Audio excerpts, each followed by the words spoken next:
Hi again everyone. So this video is to go through this extract or article from your blue anthology. Explorers or boys messing about. Either way, taxpayer gets a rescue bill. So I hope you enjoyed reading this one yesterday.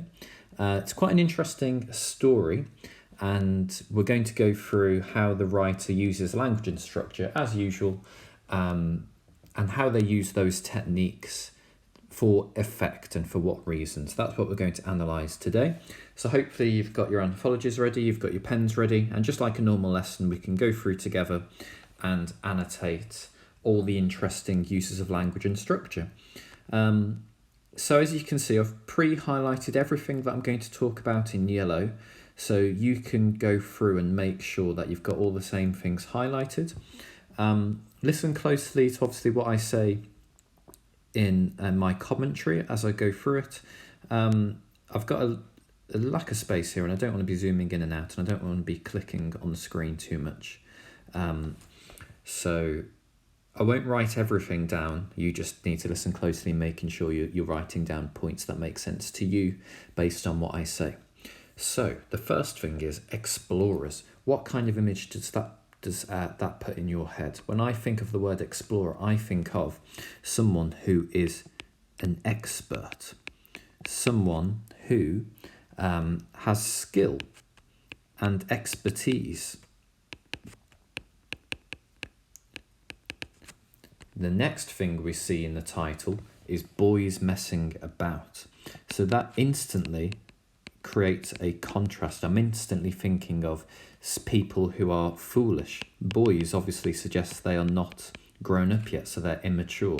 Messing about suggests that they may be getting themselves into trouble, and it's not a very serious. They're not taking it very seriously, and they're behaving, as I said, in a foolish manner. So what the writer does straight away is they create a contrast, and they ask us to pick between the two. And what they do, and it's actually a little bit of juxtaposition, by bringing to mind straight away in our minds what an expert is. Actually, they're presented as boys messing about. So that contrast there is juxtaposition, which heightens how foolish these men have been in this adventure. Either way, taxpayer gets rescue bill. So the writer in this article is very biased against these two adventurers, and what he's trying to do is make us feel anger and resentment, and he wants us to laugh at them as well, but he also wants us to be a bit angry about how foolish they've been. And nothing gets people angry than having to pay for other people's mistakes. The taxpayer gets rescue bill. You'll hear loads of references to the taxpayer in election campaigns, because that's what really gets people angry, having to pay for other people. Anyway, so the actual article begins here, and as you can see, the first word I've highlighted is farce. Now, something that's a farce is something that's gone so badly, it's actually quite comical. So they are so inept and they are so foolish that what they've done has ended not in success, but it's ended in such a poor comical way that it's happened so badly. When the Russians threatened to send in military planes, so Russians threatened to send military planes. There's a bit of contrast here. So that suggests how dangerous their expedition was and how inferior they are compared to the Russian military. This is an article, after all, in the newspaper, so there's a blend, structurally, there's a blend between emotive language, like farce and resentment that we see here, but there's also some factual techniques that still gives us all the news that we would require if we were just reading an ordinary article that was written without any opinion in it. So we have words like yesterday, and last night. And now these are time adverbials. So an adverb tells me how a verb is done. An adverbial tells me how or where the sentence was done. So it tells me when the time that this happened. So we've got factual language. And the time adverbials, what they do is they guide the audience. They guide the reader. It helps us make sense of what's happening. By giving us a clear timeline, it makes this event as clear for us as possible. And if it's clear, then that leaves us more time to be able to laugh at them, because we're not thinking about what happened again. Tell me that again. We need that clarity in order to focus on what the writer actually wants to get across to us. So we've got the next interesting word, which is the word tragedy, which is obviously suggests death. It suggests something immensely serious, and that just again heightens, I'm going to probably use this word a lot, how foolish these people are, that they could get themselves into a situation that almost led to death. When the helicopter plunged into the sea off Antarctica. So plunged suggests to me how quick that helicopter was going, how it was out of control, and it presents them as, the other word I'm going to use quite a lot is inept. If you are inept at something, it means you're not very good at it. You don't have the skill to do it. So because they weren't skilled enough to control their helicopter, it plunged. And the helicopter plunging is a use of personification as well. And personification always makes things seem more powerful. So it makes it seem like the helicopter was more powerful than them. It was too powerful for them to control. And then, this isn't a word you would ordinarily hear in like a military article. The men were plucked from the icy water. That makes them sound really small and quite weak in comparison to the Chilean army, the Chilean navy. So that makes them seem really small and insignificant, and it makes them seem, again, quite inferior, that they're able to be plucked out of up from the water really easily. But we're reminded of how serious this was with the 9-hour rescue. So that tells me how difficult the rescue was, how much effort, the immense effort another country's navy had to go through to risk their own lives in order to help these two foolish men. The rescue involved the Royal Navy, the RAF, and the British Coast Guard. So not only did it involve this Chilean naval ship, but we have a list here, a list of 3, you might want to call it a tricolon. And the list, as ever, just emphasises the amount of manpower, the amount of resources these men needed to help rescue them. So basically, this is a waste of resources. They have wasted so many people's time, and the use of the list emphasises that to me there. Okay, just to clear up some space, I'm just going to erase everything I've written so far. Obviously, you've got the advantage of pausing, so hopefully you won't miss the notes that I've made so far. And it just makes what I'm going to annotate a bit more clear next. Okay, so we have the next thing worth noting is this, once we've already mentioned last night, the time adverbials. That's a structure point they use to position and guide the reader through the article. And again, we're just reminded of the waste of this. We're told it's tens of thousands of pounds. Now, this statistic is important. This is there to anger the reader. It makes me feel like they're really selfish. They've put themselves in this position of risk for their own entertainment, for their own fun, for their own sense of adventure, and they've cost both of these countries tens of thousands of pounds. Now, it's quite a general and vague statistic, but that makes us imagine, well, it could be £10,000 or it could be £100,000. So it makes us, and most people will probably, it suggests a very high figure anyway, which increases the anger of the reader.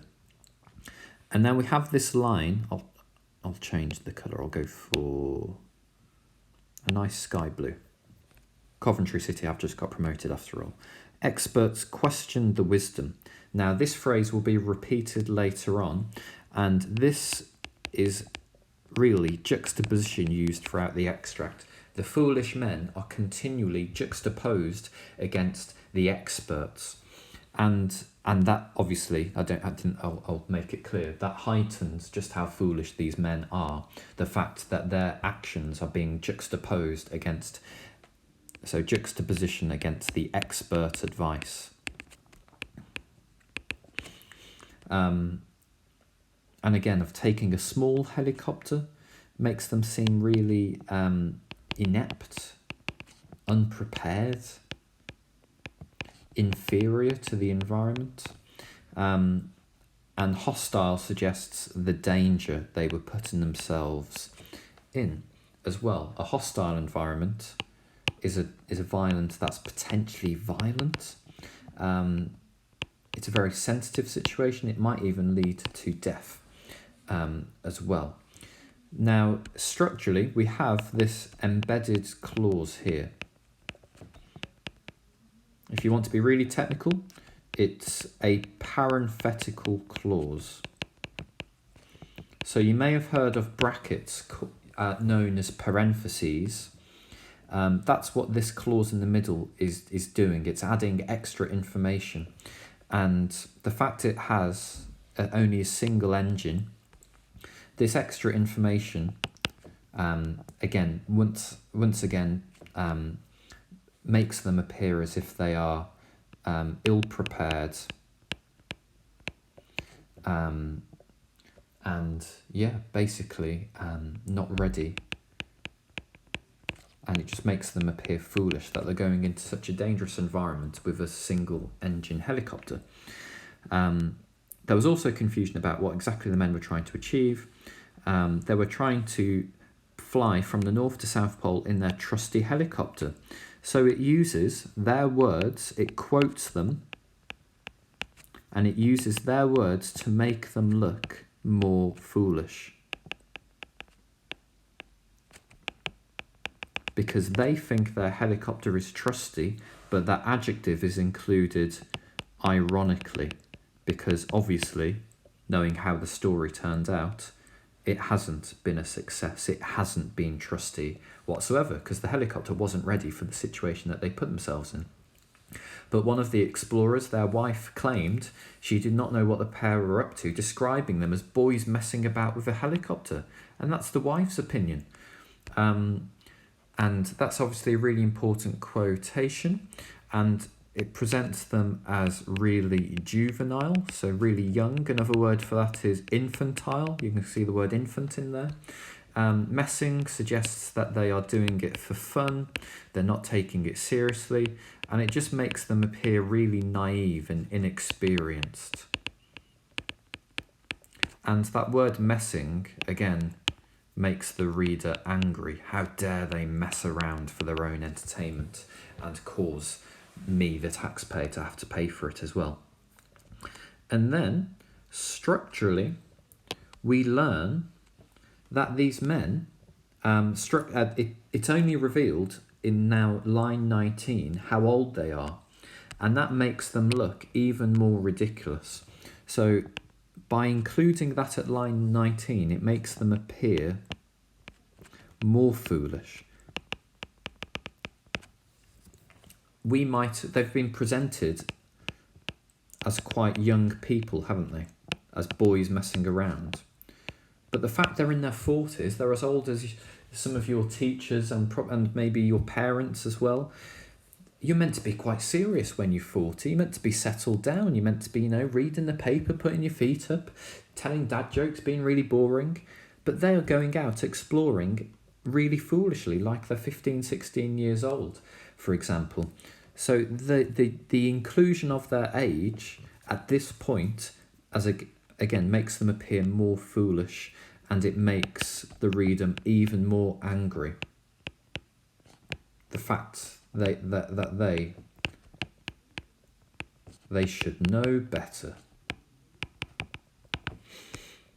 Okay, folks, and last couple of paragraphs, and then I'll stop the video and then do a part 2, as obviously these take a bit longer to do. Mr. Brooks called his wife in London on a satellite phone.